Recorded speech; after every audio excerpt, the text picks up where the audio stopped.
What is going on, guys? Harry here, and welcome back to another Sorare video on my channel. If you are new to my channel and you haven't subscribed, please do.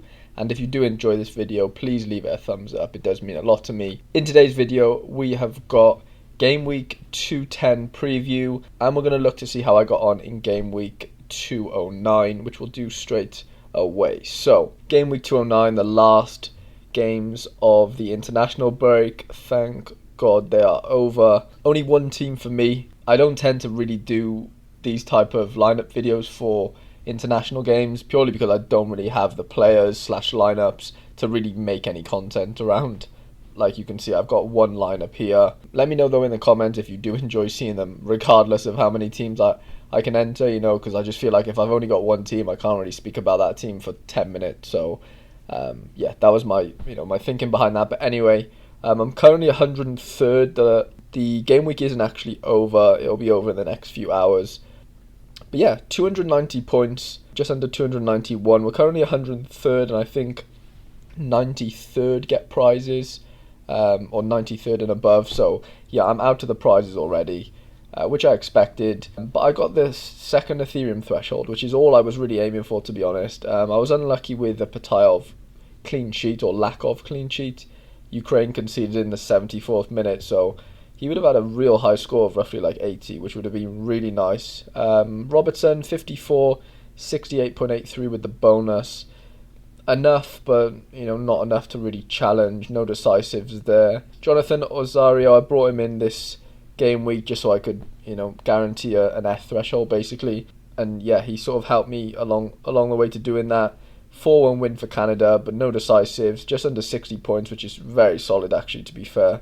Ricardo Pepi was a disappointment, no goals in their game against Costa Rica. 2-1 win, I think Des got the first goal. Yeah, a little bit disappointing here. I think he did get one, I think he had one good chance which he missed. So yeah, when your striker doesn't get you a decisive, you're always up against it in terms of trying to, win cards. I did go with 2 forwards this game week. I didn't, it was a lack of options, so I don't really like playing 2 forwards, but I was kind of forced into it this week, or this midweek. And yeah, Azmoun did get an assist for Iran against South Korea, which was nice. He didn't really do much other than that, but it did get me the 290 points, which allows me to win the 0.02 Ethereum, which is very pleasing, of course. I'm over the moon with that, to be honest. A card would have been a massive bonus, but I'm literally so happy with the Ethereum, to be honest. And yeah, I'm just glad the international break is over, because nobody likes international break on Sorare. We all want that club football, which we do get starting tomorrow. So I'm going to get into Game Week 210, which I'm very excited for, to be honest. It's always tough coming off an international break though, with players arriving back to their club at certain times, and if a player plays in South America and he needs to travel to Russia, then there's all these dilemmas you need to think of. So I do always think about these things before putting cards into my lineups. I do always check Twitter. I'll search my player's name to see if anything comes up injury wise. Any updates I can get that'll help me make my decisions easier, then I will do that. We've actually got 8 teams going into this weekend. A couple of them aren't competitive. I'm probably looking at around 6 teams that I'm happy with, and I could say that they're going to compete for prizes. The other 2 are just throw-in teams. So yeah, we'll start with the rookie league. I'm just going to go through this very quickly, but we're going with Szczesny, Philip Max, Jens Sutra, Bakayev, and Mark Uth. I don't really have the best commons, to be honest, especially in like the forward position. It doesn't really get much better than Mark Uth, or Ueda doesn't really have a game. Van der Water, there's a few decent players, but nothing to really scream and shout about. But I did see today they are changing the rookie league requirement, so you won't be able to use any rare cards in there. I'm not sure when that comes into effect, but they did release a statement, explaining that today. Next, we're going to get into our D5 global team. Look, again, this is one of my other throwaway teams. I'm not expecting much at all. Jay Gorta, who I do expect to be Ajax's number 1, in the coming future. I don't expect him to start on this weekend. But yeah, I'm just throwing him in there. He's a long-term hold for me. We're going with Jacob Ramerson as our captain. Norio Fortuna, they're at home to Eupen. We've got Xavier Messier away to Standard Liège, and we've got Tyler Wolff.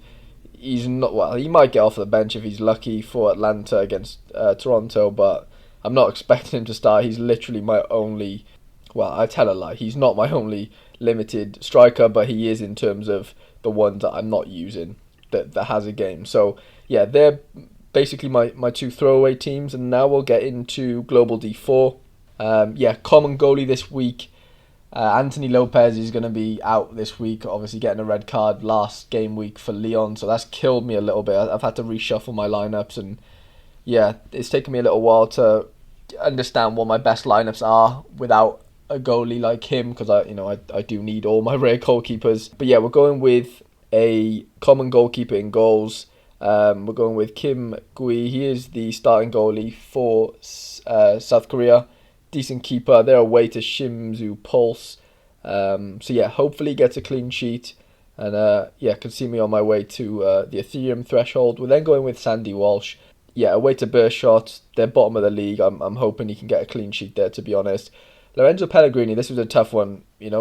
Undoubtedly my favourite player right now, and has been for a little while. Away to Juventus, though, scares me a little bit. I am captaining him in this division, but I just wasn't confident enough to play him in any other division, to be honest. But watch him go and get a decisive now and prove me wrong like he always does. But yeah, I'm just a little bit cautious. And I did see something that he did have a fever. I saw that on there's a Twitter account called Injury Mechanisms. It's really, really beneficial. He gives injury reports on the top 5 leagues in Europe and all the players within that. So yeah, I think you should definitely check that out. And then we're going with our rare Xavier Messier. He is, like I said, in the limited version, away to Standard Liège. And we are using a Jeremy Doku, finally. He's been injured for God knows how long. Rennes are away to Metz. I don't know if he's going to start, but I do think he'll play some sort of part. He's been training, he's been fully training for a while now. He didn't go away with Belgium. I think he just concentrated on his club football and just getting super fit. So I'm hoping he does play some sort of role, because I do want to move him into my under-23 D3 or D4 team eventually. But I just want to know that he's starting again, basically. But yeah, decent team here on paper. I'm expecting the 0.02 Ethereum. I don't see me getting a card, but you just never know. What should we get into next? We'll go into our D5 Challenger Europe. So like I say, going forward, and this happened in the first video that I made with this team, if I win any card in this Challenger Europe D5, well, one of you guys watching this video will receive that card. I gave it away 2 weeks ago now when club football was on before international break. Yeah, this is the team I'm rocking. We're going with Hubert in goal, at home to Bruges, who are very poor right now. Raticki, they're away to Arsenal. Tula. Vinicius Souza, I've actually got a super rare as well. I'm really excited to see if he starts again. And they're away to Beerschot. We've got the stack of Vossen and Domp. They are at home to Royal Antwerp. I'm expecting this team to do decently well, to be honest. On paper, we're going with Domp as captain, hoping he can get us a decisive. But yeah, like I said, any card I win from this division will be going away to one of you guys. All you need to do is retweet the tweet that I put out about this video on Twitter, and you will be entered. So yeah, make sure you do that. My Twitter account is at harrytradesyt. Okay, next we're going to get into our D3 Challenger Europe. This week I've really prioritized D3, mainly because I had to reshuffle with Anthony Lopez. So most of my best players are all in D3 lineups across, under 23s, Champions Europe, Challenger Europe, and Global. So yeah, this is Challenger Europe D3. We're going with Anton Schunen. This was an absolute dilemma of mine that I've been contemplating all night, whether I should start Igor Lezchuk or Anton Schunen. Yeah, Schunen is number one. Lezchuk has played the last 4 games because Schunen got injured, and nobody knows who's going to start in goal. So I don't know. It's one of them ones where if I put Schunen in goal, Lezchuk will start. If I put Lezchuk in goal, Schunen will start. I'm just that unlucky. I can just feel it in my bones. But I don't know. I'm swaying towards Schunen because he is number one, and the fact that the only reason he didn't play those games just because he was injured. It wasn't as if he was playing bad. But then on the other hand, Leszczuk played really, really well. So it's a tough conundrum that I'm going to contemplate, all night basically. But I don't think I'm going to change any of my lineups from what you're seeing now. So we're going with Anton Chunin. They are away to Spartak Moscow, which is going to be a tough game. I'm not expecting a clean sheet there. We're going with the stack of Douglas Santos and Wendell, like we always do. Both quality scorers. Away to Arsenal Tulsa. Are they going to get a clean sheet? I don't know. It's a tough one with Zenit. We're going with Arsen. Away to Spartak Moscow. Played for the Russian national team in midweek. 18 years old. The kid's an absolute player. I'm just hoping he can get some sort of decisive against Spartak Moscow. I got a feeling he might win a penalty. But then knowing my luck, Daniel Fomin, who I actually own as well, will probably miss the penalty.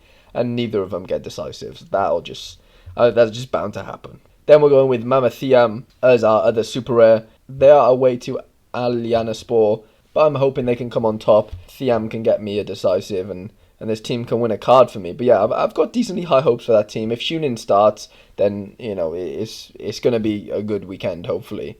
Next, we'll get into our under 23 D3. I normally play D4 as well, but I've had to reshuffle because of Anthony Lopez. But we're going with Alban Lafont in goal away to Bordeaux. We're going with Odilion at home to Bayern Munich. Going to be a real tough game. I'm going with him as captain as well. I'm hoping he can just have a really good defensive performance against Bayern and not concede 3. We're going with Vinicius Souza away to Beerschot. He scored really well in his last game, so I'm hoping he can do the same after this international break. Florentino Luis away to Levante, playing for Getafe, and then Moussa Diaby for Bayer Leverkusen as well, obviously playing Bayern. Going to be a tough game, but I have full confidence in him to get me a decisive. Next, we're going with our D3 Champions Europe team. Normally, like I said, I would play Anthony Lopez with my Leo Dubois stack, the Lyon boys, but I've had to put Etienne Green in goal, who are away to Strasbourg. Saint Etienne played really well actually against Lyon, so I'm hoping they can, continue their form, if you want to call it that, even though they've got like 4 points all season. Away to Strasbourg. We're going with Leo Dubois, home to Monaco. Jonas Hoffmann, we're finally playing him after he scored his 95 before the international break. They're at home to Stuttgart. I'm banking on a decisive there. We are playing Yeremy Pino, who is under 23. He's only 18 years old. He played for Spain in the midweek, which is crazy to see really for a player of his age and stuff. But he looks a real talent that I'm going to be keeping for a long time. But they're at home to Osasuna, again hoping for a decisive. And then Patrick Schick, home to Bayern Munich. I'm just praying that Bayer Leverkusen can do a job on them. But decent team. And then last but not least, global D3 team. We are going with Anthony Morris in goals, at home to Sorare. Wicket goalie, played in midweek for Luxembourg against, who did he play against? Portugal and Serbia. Had a really good game against Serbia, but conceded 5 against Portugal, 3 against Ronaldo. What can you do? We're going with Andy Robertson as captain. They're away to Watford. My latest sign-in into the gallery. I'm buzzing to have him, to be fair. I've been wanting him for a while. I just haven't. I don't know, I've just been delaying it for whatever reason, but I finally had to get him in. I rate him massively. I do think what I got him for, I think I paid £800 for him. I do think he is underpriced, to be honest. But buzzing to have him in the gallery and as captain this weekend. We're going with our super rare midfielders of Sondre Tronstad away to Nek and Daniel Fomin away to Spartak Moscow for Dynamo Moscow. Big game, big derby. He did get an assist in midweek for Russia. His confidence is high and he can take that into Saturday's game. And then we're going with Daniel Saloy up front. Did play against... he didn't come on against England for Hungary, but he did play the game before that. I can't remember who they played against in midweek. But they are away to Vancouver. I'm just hoping the travelling doesn't kill Saloy too much. But pretty good D3 team here. Not the easiest of fixtures for Fomin, but the rest I can see holding their own. So really excited about that, to be honest. And that is probably the end of the video, guys. I've really enjoyed making this video again. Like I said, I haven't really made it over the international break because I don't really have the cards to speak about really. But I hope you have enjoyed this video. I hope you enjoy the weekend's games. I'm buzzing for them. Let's just hope Anton Shunin starts for my sanity, otherwise my head's just going to explode. Hope you have enjoyed this video. Like I said, leave a like if you did. Make sure to retweet the tweet where I promote this video on Twitter for you to enter the giveaway of the limited card if I do win one in Challenger D5. And I shall see you guys in the next video.